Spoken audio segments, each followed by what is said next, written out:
আমি Asima daily blogging চ্যানেলে আবার একটি নতুন ভিডিওতে আপনাদের সকলকে জানাই স্বাগত। আশা করবো আপনারা সকলেই ভালো আছেন, সুস্থ আছেন ঈশ্বরের আশীর্বাদে। আমরাও সকলে এখন ভালো আছি।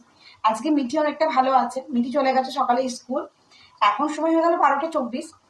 রান্না আমার আজকে কমপ্লিট। আমি অনেকক্ষণ চলে এসেছি রান্না করে। আর আজকে এখানে এখন করছি ফুলুরি, তারপরে পটল আলু দিয়ে তরকারি, মানে বড়া দিয়ে পটল আলু তরকারি। আর যেটা করেছি সেগুলো হলো, চলুন দেখাই আপনাদের সঙ্গে। তো যাই হোক, এখন টাইম 12:24। তো আজকের ব্লগটা যখন থেকে শুরু করছি, অবশ্যই ব্লগের সঙ্গে থাকবেন। আর দেখতে থাকুন আজকের ব্লগটা।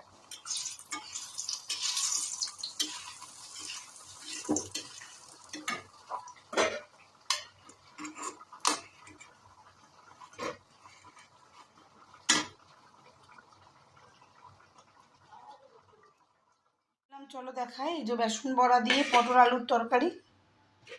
আর এখানে কয়েকটা বেসন বড়া ভেজে রেখে দিয়েছি। এখানে করেছি ঢেঁড়স সেদ্ধ মিঠির জন্য, আর একটা নুন ছিটিয়ে রেখেছি, মিঠি খাবে। আর এই যে ঢেঁড়স ভাজা আমাদের, আর করেছি ঘি করলা ভাজা, আর করেছি এখানে ডাল। তো ডালটা আমি তড়কা লাগাবো, এখন লাগাইনি। তো চলো আপাতত আমি এখন এগুলো ঢাকা দিয়ে রাখি। আর একটা জিনিস হবে, সেটা হলো গিয়ে লোটে মাছ। লোটে মাছটা আমি 1-2 ঘন্টার উপরে হয়ে গেছে, এটা ম্যারিনেট করে রেখেছি। আর এটা আমি পকোড়া বানাবো। তো চলো আগে ব্যাটারটা।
রেসিপিটা শেয়ার করলাম না।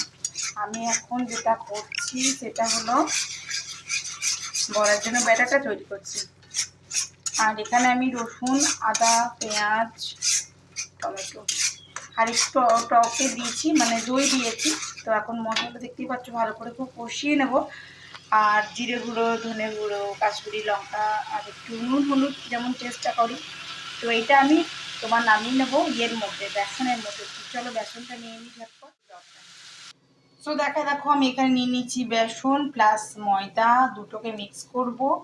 আর দিয়েছি উপর থেকে একটুখানি কালো জিরে। অবশ্যই তোমাদের ভালো না লাগলে এটা অ্যাভয়েড করতে পারো, কালো জিরেটা আমার ভালো লাগে বড়ার ক্ষেত্রে, তাই জন্য দিয়েছি। আর এখানে মশলাটা একদম কষিয়ে কিন্তু রেডি হয়ে গেছে। এখানে কিন্তু আর জল কিছু দেবো না। এটা জাস্ট নুনটা তোমরা চেক করে নেবে, আর ঝালটা যে যেমন ভালোবাসো আর কি। তারপর এটা মশলাটা আমি আস্তে আস্তে নামিয়ে নেবো। তারপরে আমি ভালো করে এটা পেটে রেডি করে রাখবো।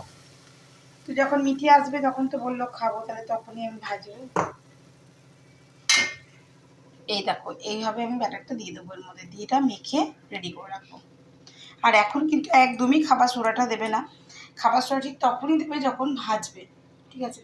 তাহলে দেখবে দারুণ ক্রিস্পি হবে আর দারুণ লাগবে মাছের বড়াগুলো। তো চলো, তোমার সঙ্গে আবার ভাজার টাইমে দেখা হচ্ছে। তো এই ম্যারিনেট করে রাখা মাছ আর এই যে বেসনটা, আর বেসন তো ফাটার সঙ্গে সঙ্গে বড়া কখনোই করতে নেই, তাহলে তো বেশ বড়াটা কালারটাও ভালো আসে না, আর মজবেও না।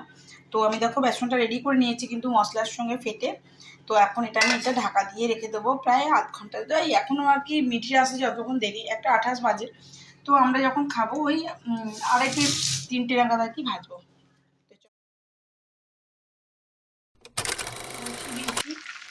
আর এখন সময় হয়ে গেলে 3:10, মিঠি চলে এসছে স্কুল থেকে।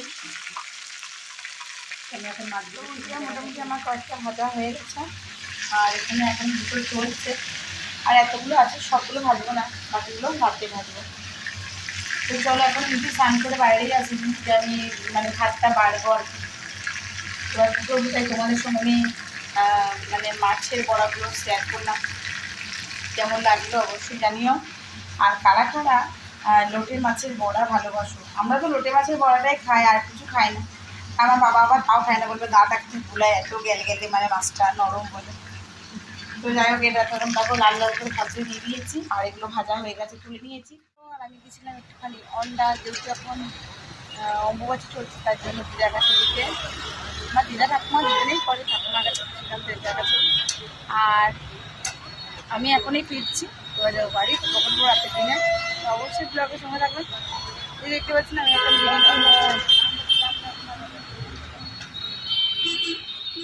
রান্নাঘরে দেখতেই পাচ্ছ, আমি এখন রান্নাঘরে আছি। আর রান্নাঘরে এসে বসিয়ে দিচ্ছি একদিকে ভাত আর একদিকে মুসুরির ডাল।